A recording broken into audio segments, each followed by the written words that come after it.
잠깐 이 영상 시청하기 전에 오늘 아침을 한번 떠올려 보세요. 알람 울렸을 때 몸이 어땠나요? 벌떡 일어났나요? 아니면 알람 끄고 그대로 누워서 억지로 눈 뜨는 데만 몇 분 걸렸나요? 어젯밤에 충분히 잤는데도 말이에요. 이게 딱 하루만 그러면 어제 좀 무리했나 보다 하고 넘어가요. 그런데 이게 반복되면 슬금슬금 이런 생각이 들거든요. 나는 원래 많이 자야 하는 체질인가? 내가 너무 예민한 건가? 아니면 나 어딘가 문제 있는 건 아닐까? 그래서 주말에 잠을 몰아잡아요. 9시간, 10시간, 어떤 날은 11시간까지도요. 근데 오히려 더 찌뿌듯하고 머리가 무겁고 오후가 돼서야 겨우 몸이 풀리는 느낌. 이게 의지의 문제가 아니에요. 수면 시간의 문제도 아니에요. 오늘은 그 진짜 이유를 얘기하려고 해요. 왜 충분히 잤는데도 뇌가 회복되지 않는 건지, 자는 동안 뇌에서 실제로 무슨 일이 일어나고 있는 건지, 그리고 시간을 늘리는 게 아니라 뭘 바꿔야 달라지는 건지 말이에요. 이 영상 끝까지 보시면 아, 이래서 그랬구나 싶은 순간이 한 번은 오실 거예요. 오늘 밤 자리에 눕기 전에 딱 하나만 바꿔볼 수 있게 그 포인트까지 같이 가봐요. 이런 분들이 꽤 있어요. 수면에 신경을 쓰는 편이에요. 밤 11시쯤엔 자리에 눕고 아침 7시엔 일어나요. 딱 8시간이죠. 자기 전엔 핸드폰도 내려놓고 수면 유도 음악까지 틀어요. 본인 나름대로는 꽤 챙기는 거예요. 그런데 아침이 문제예요. 눈을 뜨면 몸이 무겁고 오전엔 머리가 멍하고 점심 먹고 나면 어김없이 졸음이 쏟아지거든요. 주변에서는 잠을 더 자면 되잖아라고 하는데 이미 8시간을 자고 있어요. 이런 상황에서 대부분이 선택하는 첫 번째 대응이 있어요. 더 자야겠다. 주말에 늦잠을 자요. 9시간, 10시간. 그런데 월요일 아침이 오히려 더 무거운 경우가 많아요. 몸도 찌뿌듯하고 기분도 가라앉고 거기다 나는 왜 이러나 싶은 죄책감까지 더해지는 거예요. 혹시 이 패턴 낯설지 않으시죠? 여기서 흔한 오해 하나가 작동하고 있어요. 피곤함 수면 부족이라는 공식이에요. 피곤하면 덜 잔 거고 덜 잤으면 더 자면 된다는 생각. 이게 완전히 틀린 말은 아닌데 문제는 이 공식이 먹히지 않는 사람들이 꽤 많다는 거예요. 수면 시간은 충분한데 매일 아침 피곤한 사람들이요. 그 이유는 수면의 양이 아니라 질에 있어요. 이 두 가지는 완전히 다른 얘기거든요. 우리는 오늘 잠을 몇 시간 잤는지는 알아도 그 잠이 어떤 잠이었는지는 한 번도 제대로 들여다본 적이 없을 거예요. 오늘 그 부분을 같이 열어볼게요. 자, 이제 뇌 안으로 조금 들어가 볼게요. 여기서부터가 핵심이에요. 잘 잤는데 왜 피곤하지? 의 답이 여기 있거든요. 수면은 눈 감고 가만히 있는 단순한 상태가 아니에요. 실제로는 여러 단계가 반복되는 사이클 구조로 되어 있어요. 크게 보면 얕은 수면, 깊은 수면, 렘 수면, 이 흐름이 한 묶음이에요. 하룻밤에 이 사이클이 45번 돌아가고 각 사이클은 대략 90분 정도 걸려요. 그런데 이 사이클 중에서 진짜 중요한 단계가 하나 있어요. 바로 깊은 수면이에요. 이 단계에서 뇌는 낮 동안 쌓인 피로 물질을 청소해요. 뇌척수액이 흐르면서 노폐물을 씻어내고 기억을 정리하고 면역 체계를 복구하는 일이 이 시간에 일어나거든요. 공장으로 치면 기계를 멈추고 청소하고 점검하는 시간이에요. 그런데 이 깊은 수면이 충분히 일어나지 않으면요. 8시간을 자도 뇌는 제대로 수리되지 않은 채로 아침을 맞아요. 기계는 8시간 돌아갔는데 청소 시간은 없었던 거예요. 이게 피곤한 아침이 반복되는 이유예요. 그럼 뭐가 이 깊은 수면을 빼앗아가냐고요? 크게 세 가지예요. 첫 번째, 코르티솔. 코르티솔은 흔히 스트레스 호르몬이라고 부르는데요. 원래는 아침에 높아져서 우리를 깨우는 역할을 해요. 그런데 이게 자는 동안에도 높게 유지되면 뇌가 완전히 이완되지 못해요. 낮 동안 긴장이 많았거나 자기 직전까지 걱정이 머릿속에서 돌아가고 있었거나 풀리지 않은 업무 압박을 그대로 안고 누웠다면 그 긴장이 자는 동안에도 살아서 작동하는 거예요. 두 번째, 자율신경계. 잘 자려면 부교감신경이 우세해야 해요. 그런데 늦은 시간에 카페인, 자기 직전까지 본 화면 빛, 해소되지 않은 감정적 긴장이 교감신경을 켜놓은 채로 두면 몸은 누워있어도 뇌는 반쯤 경계 상태로 밤을 보내요. 자면서도 쉬지 못하는 거예요. 세 번째, 혈당. 자기 전에 당이 높은 음식을 먹으면 밤 사이에 혈당이 출렁여요. 혈당이 떨어지는 순간 뇌가 미세한 각성 반응을 일으키거든요. 본인은 자고 있는 줄 알지만 뇌는 그 순간마다 살짝 깨어 있는 거예요. 이 세 가지가 동시에 작용하면 8시간을 자도 깊은 수면 비율이 뚝 떨어져요. 시간은 채웠는데 수리는 못한 거예요. 잠깐 여기서 한번 체크해 볼게요. 어제 오후 3시 이후에 커피 마셨나요? 자기 전에 핸드폰 얼마나 보셨어요? 누울 때 머릿속에서 생각이 돌아가고 있었나요? 하나라도 해당되면 지금부터 하는 얘기가 특히 중요해요. 여기서 오해 하나를 짚고 싶어요. 그럼 더 자면 되는 거 아니야? 실제로 수면 시간을 억지로 늘리려는 시도가 역효과를 낼 때가 있어요. 잠자리에 일찍 누워서 빨리 자야 한다고 생각하는 순간 뇌는 그걸 과제로 받아들여요. 과제가 생기면 각성이 올라가거든요. 잠들려는 노력이 오히려 잠을 쫓아내는 거예요. 주말 몰아 자기도 마찬가지예요. 우리 뇌는 매일 비슷한 시간에 코르티솔이 자연스럽게 올라오면서 기상 모드로 전환돼요. 이 리듬이 주말에 크게 흔들리면 다음 주 시작이 더 무거워지는 이유가 여기 있어요. 이 지점에서 오해를 하나 교정해드리고 싶어요. 해결은 의지가 아니라 설계입니다. 더 자야지가 아니에요. 깊은 수면이 일어날 수 있는 조건을 만드는 거예요. 이 관점이 바뀌면 스스로한테 하는 질문도 달라져요. 나는 왜 이렇게 많이 자도 피곤하지? 라는 질문은 자기 자신을 탓하는 질문이에요. 여기엔 답이 없어요. 반면에 내 뇌는 자는 동안 충분히 정비되고 있었나? 는 조건을 보는 질문이에요. 이 질문엔 바꿀 수 있는 답이 있어요. 질문이 달라지면 오늘 밤에 뭘 할 수 있는지도 달라지거든요. 그럼 오늘 당장 뭘 바꿀 수 있냐고요?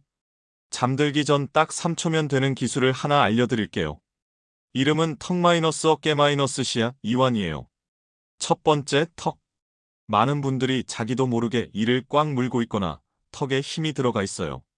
확인하고 턱 힘을 빼요. 입이 살짝 벌어질 정도로요. 두 번째, 어깨. 어깨가 귀 쪽으로 올라와 있는 경우가 많아요. 한번 으쓱 올렸다가 숨을 내쉬면서 툭 내려요. 세 번째, 시야. 눈을 감고 눈동자를 살짝 아래쪽으로 향해요. 시선이 아래로 내려가면 각성 수준이 자연스럽게 낮아지는 경향이 있어요. 턱 풀고 어깨 내리고 눈 아래로. 딱 3초예요. 지금 해보기 지금 이 영상 보면서 어깨가 귀 쪽으로 올라와 있진 않나요? 한번 확인해 보세요. 진짜로요. 올라와 있으면 지금 숨 한 번 내쉬면서 툭 내려보세요. 이게 수면의 질이랑 무슨 상관이냐고 하실 수 있어요. 자율신경계는 잠들기 전 상태가 수면 초반 사이클에 영향을 줘요. 잠들기 전 몇 분 동안 몸의 긴장이 풀려 있으면 첫 번째 수면 사이클에서 깊은 수면으로 더 빠르게 진입하는 경향이 있어요. 작은 차이처럼 보이지만 하룻밤 4번에서 5번의 사이클이 반복되면 누적된 차이가 생기거든요. 대단한 기술이 아니에요. 뇌한테 이제 긴장 안 해도 된다는 신호를 주는 거예요. 실제 상황으로 가볼게요. 상황 1. 야근 후 귀가한 밤. 오늘도 야근이었어요.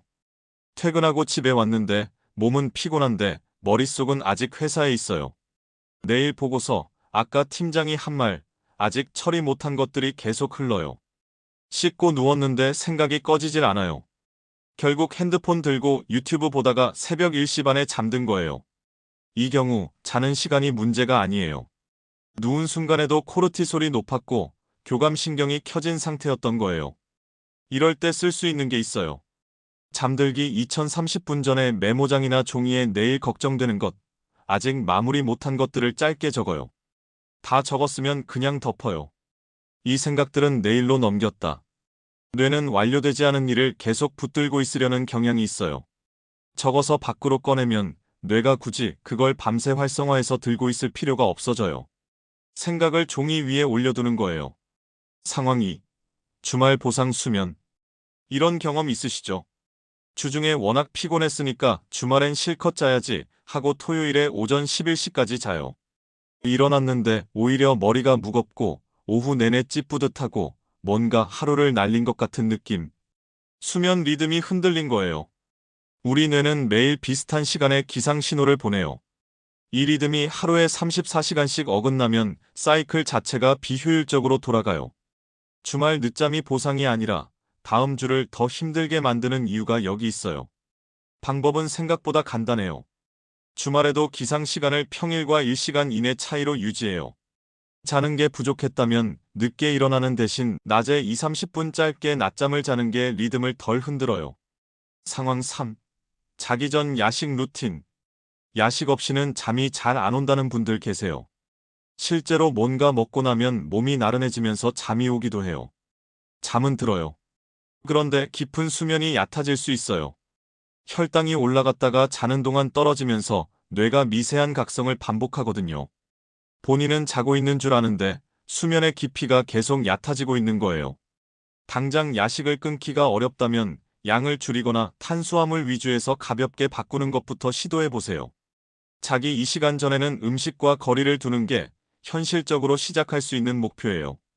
그럼 이걸 어떻게 습관으로 만들 수 있냐고요? 14일 생리 관찰 실험을 제안해요. 거창한 게 아니에요. 2주 동안 4가지만 짧게 기록해요. 첫 번째, 아침 피로 점수. 눈 떴을 때 몸 상태를 10점 만점으로 기록해요. 딱 숫자 하나예요. 두 번째, 카페인. 하루에 몇 잔 마셨고 마지막으로 마신 시간이 언제였는지 적어요. 카페인의 반감기는 대략 57시간이에요. 오후 3시에 마신 커피 성분의 절반이 밤 10시에도 몸에 남아있을 수 있다는 거예요. 세 번째, 자기 전 2시간. 뭘 먹었는지, 화면을 얼마나 봤는지, 어떤 감정 상태였는지를 딱 한 줄로 적어요. 네 번째, 낮 활동. 그날 햇빛을 얼마나 봤는지, 몸을 얼마나 움직였는지를 간단히 메모해요. 낮의 빛 노출과 신체 활동은 밤에 멜라토닌이 잘 분비되도록 도와줘요. 이 4가지를 2주 동안 기록하면 패턴이 보이기 시작해요. 카페인을 늦게 마신 날은 어김없이 다음날 아침이 무겁다. 30분 걸은 날은 확실히 잠드는 게 빠르다. 야근 후 바로 누운 날은 새벽에 한 번씩 깬다. 어디서 읽은 규칙이 아니라 내 몸이 실제로 반응하는 지점을 찾는 거예요. 그 지점을 직접 발견하면 바꾸는 게 훨씬 쉬워져요. 실패 대비 처음부터 4가지를 다 기록하려다 이틀 만에 포기하는 경우가 많아요. 첫 3일은 아침 피로 점수 하나만 써요. 딱 숫자 하나요. 그게 자리 잡으면 항목을 하나씩 추가해 가세요. 완벽한 기록이 목표가 아니라 패턴을 보는 게 목표예요. 여기서 조심해야 할 함정이 몇 가지 있어요. 함정 1. 수면 강박으로 이어지는 경우. 수면의 질에 관심이 생기면 이번엔 잘 자야 한다는 강박이 생기는 분들이 있어요. 수면 앱을 달고 살면서 점수에 집착하거나 오늘 깊은 수면이 30분밖에 안 됐네를 보면서 더 불안해지는 거예요. 관찰이 목적이 되는 게 아니라 관찰이 불안의 연료가 되는 경우예요. 이런 게 반복된다면 잠깐 앱을 끄는 것도 방법이에요. 아침에 몸이 어떤지, 오전에 머리가 돌아가는지 그 감각이 숫자보다 훨씬 정직한 기준이거든요. 함정 2. 단 하나의 요인만 고치려는 시도. 카페인만 끊으면 된다. 핸드폰만 안 보면 된다처럼 하나만 바꿔서 해결하려는 시도요. 수면의 질에는 여러 요인이 동시에 작용해요. 수면 리듬, 코르티솔, 카페인, 혈당, 빛 노출, 정서각성이 모두 얽혀 있어요. 하나를 바꿨는데 효과가 바로 안 느껴지면 금방 포기하게 돼요. 2주 관찰 기간은 지금 당장 수면이 좋아지는 게 목표가 아니에요. 내 패턴을 찾는 기간이에요. 그 차이를 기억하면 쉽게 포기하지 않아요. 2주를 관찰해봤는데도 아침 피로감이 전혀 개선되지 않고 낮 동안 참기 힘든 졸음이 반복된다면요. 그건 생활 습관 이전에 다른 생리적 원인이 있을 수 있어요. 수면 무호흡처럼 자는 동안 호흡이 방해받는 경우가 대표적이에요. 이 경우는 혼자서 해결하기 어렵고 수면 클리닉이나 내과에서 확인을 받아보시는 게 맞아요. 이 영상은 의료적 진단을 대신하는 게 아니에요. 수면의 질에 영향을 줄 수 있는 생활 습관 요인들을 살펴보는 거예요. 오늘 내용을 정리해 볼게요. 하나. 잘 자도 피곤한 이유는 수면 시간이 아니라 수면의 질 문제일 수 있어요. 깊은 수면이 충분히 일어나지 않으면 8시간이 있어도 뇌는 수리되지 않아요. 둘. 깊은 수면을 방해하는 건 코르티솔, 자율신경계 각성, 혈당 출렁임이에요. 이 3가지는 낮 동안의 패턴과 자기 직전의 상태에 달려 있어요. 셋. 해결은 더 자려는 의지가 아니라 뇌가 자연스럽게 이완될 수 있는 조건을 설계하는 거예요. 오늘 당장 할 수 있는 건 2가지예요. 자기 전 턱 마이너스 어깨 마이너스 시야 2완 3초. 그리고 내일 아침 눈 떴을 때 피로 점수 하나 적기. 숫자 하나예요. 1부터 10까지 중에서. 그것만으로도 2주 뒤에 내 패턴이 보이기 시작해요. 마지막으로 하나만 얘기할게요. 아침에 일어나기 힘들고 피곤한 게 반복되는 게 나쁜 습관 때문도 아니고 의지가 약한 것도 아니에요. 조건이 맞지 않았던 거예요. 그리고 조건은 바꿀 수 있어요. 오늘 밤부터요. 오늘은 잘 자도 피곤한 이유, 그러니까 수면 시간이 아닌 수면의 질이 왜 문제인지를 뇌에서 일어나는 일들과 함께 풀어봤어요. 보시면서 이거 완전 내 얘기다 싶은 상황이 있었나요? 아니면 오늘 처음으로 깊은 수면이라는 개념을 의식하게 됐다거나요.